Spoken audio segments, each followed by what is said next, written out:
So then the question is raised to an atheist, if you're agnostic, is, well, what is the age of marriage?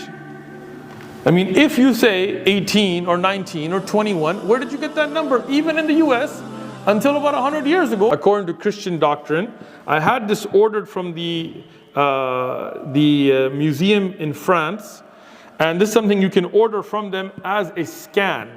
And this is from the 6th century. It is in Latin, in Greek, and Coptic, because they had Arabic as Coptic language of the time.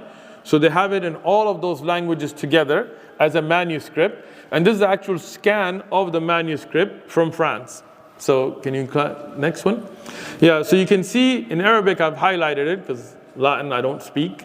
So it mentions the age of Maryam alayhi salam being at 9, they started looking, and 3 years they waited. So she was 12, it's an ashar sana. She was 12 years old when she was married.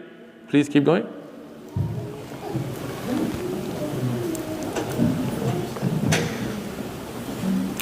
Now this mentions the age of Joseph, the husband of Mary. He was 40 when his wife died, the first wife before Mary.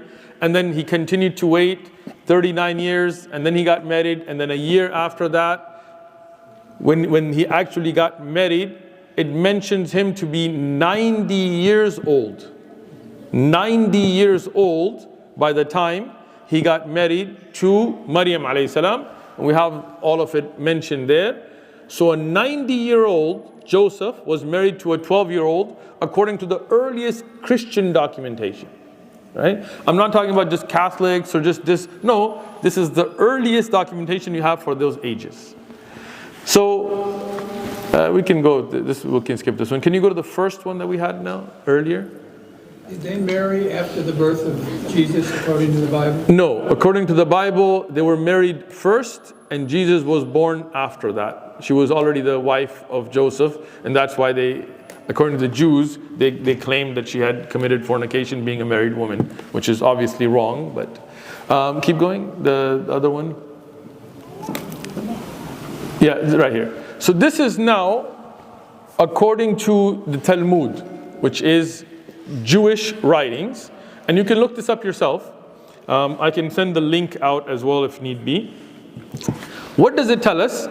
That it's not just somebody calculating these out, but this is where rabbinic law was derived from.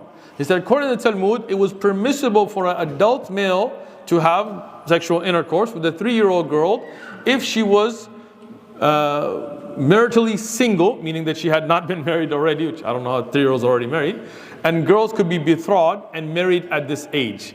At Katina, which is completely subject to her father's authority, she would have no choice in it either. The father could arrange a marriage for her, whether she agreed to it or not, according to Jewish law, unlike Islamic law. If the father was dead or missing, the brothers of the Katana, which is the girl, collectively had the right to arrange the marriage for her, as had her mother. Keep going. Yeah, now this is a different aspect now. So we've talked about the Bible, Christian documents, Jewish literature, the Talmud, and also biblical texts. But if somebody who is an atheist or agnostic says, okay, I don't believe in the Bible, what do you do then? So here, this is an interesting book. You can get it by Dr. Carol E. Coca. She's not a Muslim. I don't know what religion she is. But she wrote this book about the laws of statutory rape in the US.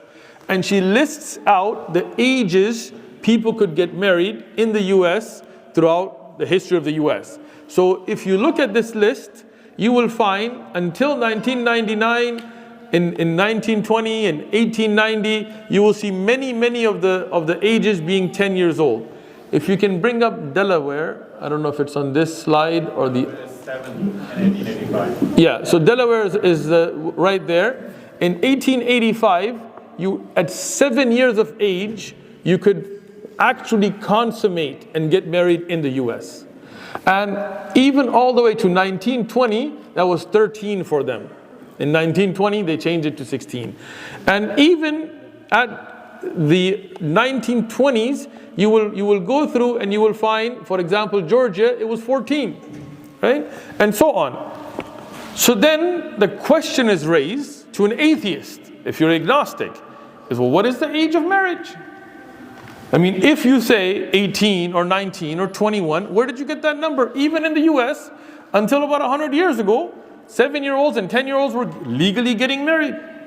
So we as Muslims say, look, you can't just throw arbitrary numbers at it. You have to, one, look at the physical body. Biology tells you when you're ready.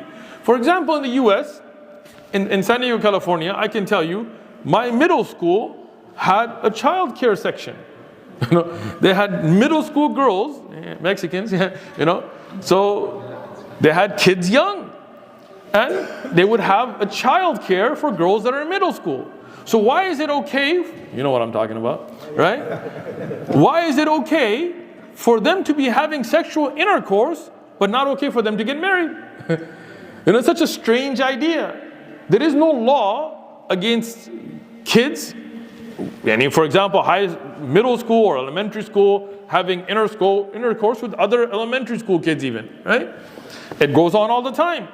But they can't get married. Well, why? Why not get married if you're going to be doing it, right? And if you're going to do it in a halal way, right? It doesn't make sense. So Islamically we say no. We say we have to look at, one, the physical ability, physical maturity. Then you have to look at mental ability. I mean, women and men 500-600 years ago matured a lot earlier than we do today. Today you'll see a brother 40 years old, still on his Xbox, doesn't have a job, still trying to, beat his Fortnite score, right? So, I mean, it's true, right? And then you look at, World War II and World War I, and you look at, 15-year-olds in France and Germany that were fighting as soldiers and were mentally mature. Till today, if you go to certain places in South America, if you go to the Amazon and these areas, girls at 12, 13 already have kids. And they're very mature, they're running their household. In Africa as well. In Afghanistan as well. Right? But in America, that would not fit. So we also look at urf and adat. In the Sharia, we look at the customs of the place. So for example, in America, it would not be customary, it would not be according to the urf for somebody to get married at an early age, and they would not be mentally ready. So we say, okay, then don't do it, right? Wait till you are mentally ready. But you cannot push that American 21st century mindset 1400 years ago. Forget about 600 years. And I could list hundreds of kings and royals from Europe that got married at 6 and 7 and earlier, but you get the point.